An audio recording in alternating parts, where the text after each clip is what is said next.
Ikan lele termasuk jenis ikan hibrida yang memiliki pertumbuhan tubuh lebih cepat dibanding jenis ikan air tawar lainnya, termasuk protein hewani alternatif dengan harga yang murah, mudah diolah, bergizi tinggi, serta rasa yang enak. Oleh sebab itu, ikan lele dengan mudah menjadi populer di kalangan masyarakat. Manfaat ikan lele juga datang dari kandungan lemak sehatnya. Meskipun memiliki sedikit lemak jenuh, ikan lele juga menyediakan lemak sehat dalam jumlah yang tinggi. Selain itu, ikan ini juga mengandung asam lemak omega 3 yang membantu mencegah penyakit jantung, demensia, dan kanker.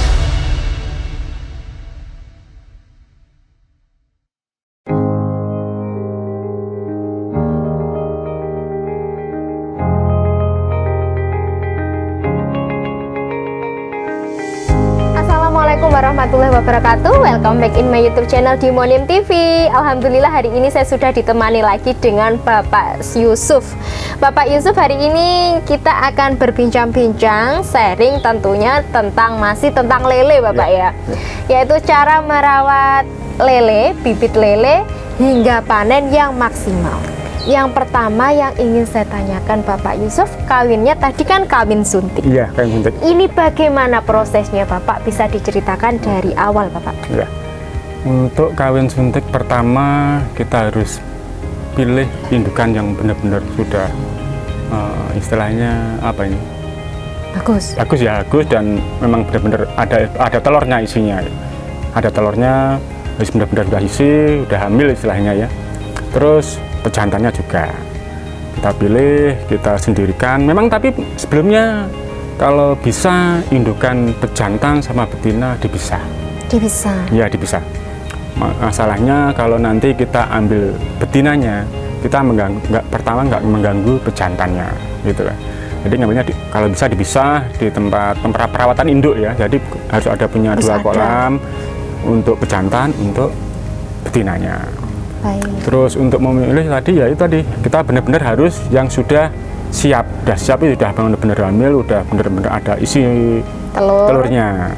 Terus yang pejantannya juga gitu benar-benar sudah siap. Kalau biasanya kalau di tempat saya kalau memilih indukan biasanya kelaminnya benar-benar kalau warnanya biru atau benar-benar siap biasanya biru warnanya. Terus pejantannya juga gitu. Oh jangan lupa makanannya sebelum dipijahkan atau di kawin suntik 1 bulan, paling enggak 1 bulan harus benar-benar makanannya yang protein tinggi. Oh yang bagus. Protein tinggi. Kalau saya biasanya pakai makanan pabrik yang sudah ada. Ada istilahnya yang protein tinggi, ada makanan induk. Itu khusus itu ada ya Bapak? Ada. Tapi tetap harus ada makanan penunjang. Tapi seperti katak kecil-kecil itu ada, terus makanan juga dari ikan laut itu juga bisa. Seling-seling gitu ya. Tapi yang kecil-kecil ya Pak? Iya. Tapi kalau besar harus dipotong-potong. Gitu. Oh. Terus setelah itu kita kasih makannya jangan terlalu banyak-banyak makannya ya, khususnya induknya. Kalau terlalu banyak, kenapa Pak? Terlalu besar. Dan induknya cepat besar, terus istilahnya apa ya, kegemukan induknya. Kegemukan, obesitas. Iya, kegemukan, nggak boleh kayaknya. Nanti banyak itunya apa istilahnya apa gajih apa itu. Lemaknya banyak. Terus yang udah disiapkan semua, kita pilih indukan, pilih bahannya udah siap. Kita siapkan yang satu itu suntikannya itu. Suntikannya itu paling kecil itu kalau nggak salah yang ukurannya 3 mili apa 4 mili itu. Kalau yang paling kecil sendiri pokoknya ya Pak ya. Sendiri. Terus jarumnya nggak salah 1 cm ya, 1 cm jarum pendek itu. Terus pertama itu, yang kedua Ovaprim. Ovaprim itu untuk cairan yang beli di toko ada, di online shop juga ada. Ovaprim itu perangsang lah ya, perangsang itu untuk nyuntik di betinanya nantinya. Terus yang itu jangan lupa infus itu untuk nanti dijualkan untuk mencuci telur, yodium chlorida nggak salah namanya. Yodium chlorida. Iya, terus air mineral. Iya. Nah itu ada 4 itu, disiapkan. Terus kita ambil kita pilih. Yang pertama kita suntik betina. Kalau jantannya enggak ya. Nggak usah disuntik gitu Pak. Betinanya kita suntik. Umpamanya kita suntik jam 6 pagi. Kita suntik. Kalau nyuntiknya di ini ya, di apa ini? Di punggung. Di punggungnya ikan. Ya, punggung ikan ini, yang sebelah sini. Iya. Dengan dosis tergantung besar kecilnya indukan. Ikannya. Kalau 1 kilo biasanya indukannya 1 mili. 1 mili aja 1 mili cukup. Nggak boleh lebih ya Tapi Bapak? cairannya itu Ovaprimnya tadi ya. Sebenarnya kalau kita ini agak susah menjelasinya ya. Kita Iya, kalau memang kita mau sharing, mau ketemu, bisa kita belajar. Nanti kalau perlu kita praktek langsung. Baik, kita tunggu episode selanjutnya. Boleh. Terus kita setelah kita suntik tunggu 8 jam sampai 9 jam. Setelah itu kita ambil pejantannya. Pejantannya ya ini agak sadis nih. Dibunuh Maksudnya, ya Bapak ya? Dibunuh yang pejantannya. Kita potong, kita ambil spermanya. Kalau pertama kita ambil, kalau spermanya udah cukup, merasa cukup untuk membuahi telur-telur yang ada, itu udah satu aja pejantan udah cukup. Sudah cukup. Tapi kalau nggak cukup ya harus 2. Gitu. Cari yang besar juga ya Bapak? Ya, iya. Pokoknya karena kalau kita udah milih tadi, udah pasti nantinya 1 sampai 2 udah cukup. Kalau pas bagus, memang spermanya udah siap, berarti 1 aja udah bisa untuk indukan, 20 indukan juga bisa. Sudah bisa itu Bisa. Pak? Gitu. Banyak juga ya Bapak ya? Nah, kita siapkan tempat, akhirnya kita nanti setelah itu kita ambil betinanya kita istilahnya kita ambil telurnya. Nanti kalau prakteknya harus, bisa ke sini ya Bapak ya? Bisa nanti ke sini ambil telurnya udah siap, baru kita kasih ini apa? Yang spermanya tadi kita campur dengan sodium tadi, istilahnya infus lah anak-anak sini.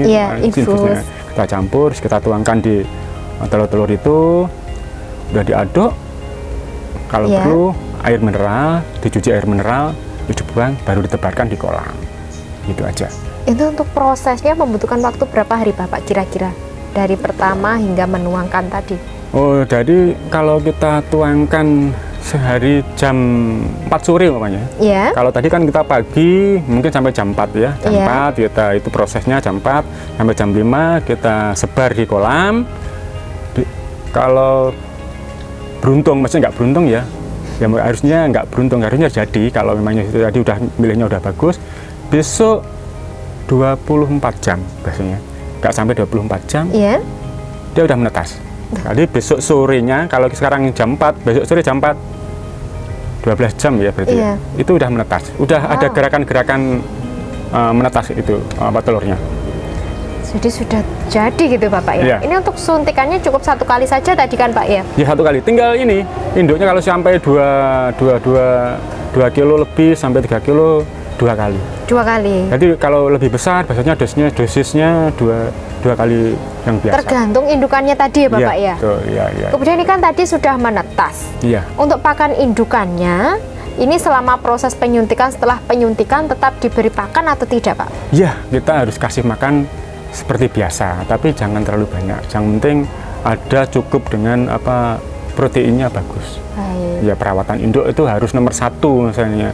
Kalau perawatan induk kurang bagus, ya pasti hasilnya juga kurang bagus. Gitu. Jadi harus maksimal ini Bapak ya, harus persiapan juga. Dan untuk indukan setelah tadi mengeluarkan telur-telurnya Bapak ya, itu dilepaskan lagi atau bagaimana Bapak? Ya, kita kembalikan ke tempatnya tadi, yang kolam-kolam tadi yang tempatan induk. Kita kembalikan ke kembalikan ke kolam dan jangan dikasih makan dulu. Setelah 2 hari atau 3 hari baru kasih makan. Itu nggak mati Bapak? Nggak. Dipuasakan dulu jadi? Iya gitu. Baik. Terus ganti perawatan telurnya. Apa istilahnya larvanya.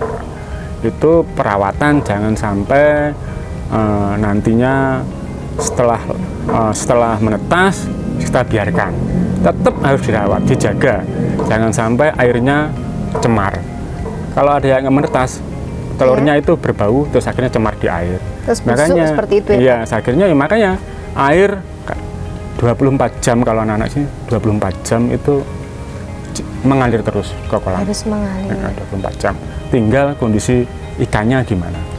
Untuk perawatan setelah telur menetas, jangan lupa airnya dikontrol. Jadi kita jangan sampai istilahnya bonor atau yang telur busuk itu menjadi mencemari lingkungan tempatnya yang itu ya. Kita harus airnya benar-benar. Kalau perlu, kalau memangnya telurnya banyak, itu kadang-kadang sampai 24 jam non-stop airnya. Harus mengalir, Pak? Mengalir terus 24 jam. Sampai benar-benar nanti setelah, kalau dia besoknya, setelah 12 jam, dia itu akan berkerumun, anaknya itu. Ke pojok. 1 hari umur 1 itu. Iya, umur 1. Air maksudnya tetap sering dikontrol. Kalau memang waktu ada, nanti kalau unang banyak, itu larvanya naik ke atas. Oh, itu berarti perlu oksigen, berarti harus dikocor lagi, turun lagi sampai umur 3 hari. 3 hari baru dikasih cacing lur. Oh, baru dikasih makan? Ya. Nah, makanya umurnya itu dihitung dari ngasih makan. Ngasih makannya itu berarti dihitung 1, Pak? Iya. Bukan dari yang menetas itu 1? Oh, ya, begitu. Jadi baru kasih cacing telur itu baru dihitung umur 1 hari. Tiap hari gitu tinggal kebutuhannya cacingnya berapa, kita bisa lihat nanti. Kalau dikasih 1 kaleng habis, ya harus ditambah lagi 2 kaleng, 1 kotak gitu. Kalau kurang lagi harus tambah lagi sampai dia kenyang ya Bapak ya? Ya kelihatan nanti. Nanti kalau itu biasanya gini ukurannya, kalau kita ditebar cacing lurnya di kolam pagi ditebar, kita lihat sampai besok pagi atau siang. Iya. Ya pagi lah, besok paginya kalau itu berarti udah habis bersih, nggak ada makan, berarti kurang ukurannya. Tambah lagi. Tapi kalau masih ada sisa dikit-dikit, berarti itu cukup. Udah. Jangan ditambah dulu. Jangan ditambah tunggu sampai benar-benar habis. Nanti kalau pagi dilihat kalau ikannya itu berputar. Biasanya kalau makanannya kurang ya, ikannya itu berputar. Oh. Mutar gitu. Punya kode-kode sendiri iya, ini. Mutar dia nyari makanan dia. Mutar berarti dia lapar, dia kurang gitu. Sampai umur 10 hari. Sampai 10 hari tadi makannya tetap cacing terus Bapak ya. Dan biasanya ada juga kalau umur 6 hari sampai 7 hari. Kalau perlu kadang-kadang dikasih makanan ubi atau tepung ikan, tapi yang memang udah ada pabrikan itu ada. Kasih sedikit-sedikit, tapi cuma untuk membantu lah. Enggak seluruhnya harus. Tetap cacing harus ditinggal. Ya, sedikit tetap cacing dimasukkan. Tetap. Ini cacing. Untuk tepung ubinya dijual bebas kan Bapak? Iya, ada di toko-toko perikanan banyak, di online juga ada banyak. Tinggal kita tiap pabrikan ngeluarin sendiri-sendiri ada. Iya. Kemudian tadi setelah itu tahapannya apa lagi Bapak? Ya tadi perawatan. Sudah jadi bibit gitu Pak? Terus kita berubah ganti pakan. Setelah 10 hari kita ganti yang namanya UB tadi. Iya. Yang kayak bubukan itu ya, yang kita makannya pakai itu. Sama perawatannya. Air harus sering dikontrol dan pembuangannya masuk keluar. Kalau perlu disapu. Yang di lantainya kotoran-kotoran itu dibersihkan. Ada alatnya sapu, kayak sapu itu kecil itu. Khusus itu Pak, ada ya Bapak? Ada buat nyapu sampai bersih. Kalau sudah kelihatan ikannya benar-benar kelihatan kok. Kalau kita terjun langsung kelihatan banget. Oh ini udah sehat, itu kelihatan. Baik. Kemudian ini kalau sudah jadi bibit Bapak ya, ini pengiriman paling jauh kemana Bapak? Yang sudah saya alami, saya pernah kirim ke Kalimantan juga pernah. Terus ke Boyolali, Kampung Lele Boyolali pernah. Ya untuk paling jauh ya Kalimantan. Jadi ini misalkan dari pemirsa Monium TV ingin beli ke sini, bisa Bapak ya? Bisa, jauh, saya bantu. Meskipun jauh. Bisa. Baik. Lewat itu ya, bandara. Lewat pesawat. Kargo ya. Baik, Bapak Yusuf terima kasih untuk informasi, untuk sharing-sharingnya, ilmunya sangat bermanfaat. Kalau ada pemula silahkan datang ke sini untuk bertanya-tanya. Yang ingin minta nomor teleponnya monggo saya berikan. Terima kasih Bapak Yusuf untuk Monium TV, Sobat Monium TV, jangan lupa selalu like, komen, dan subscribe karena Monium TV adalah channel wirausaha Anda. Terima kasih. Wassalamualaikum warahmatullahi wabarakatuh. Waalaikumsalam warahmatullahi wabarakatuh.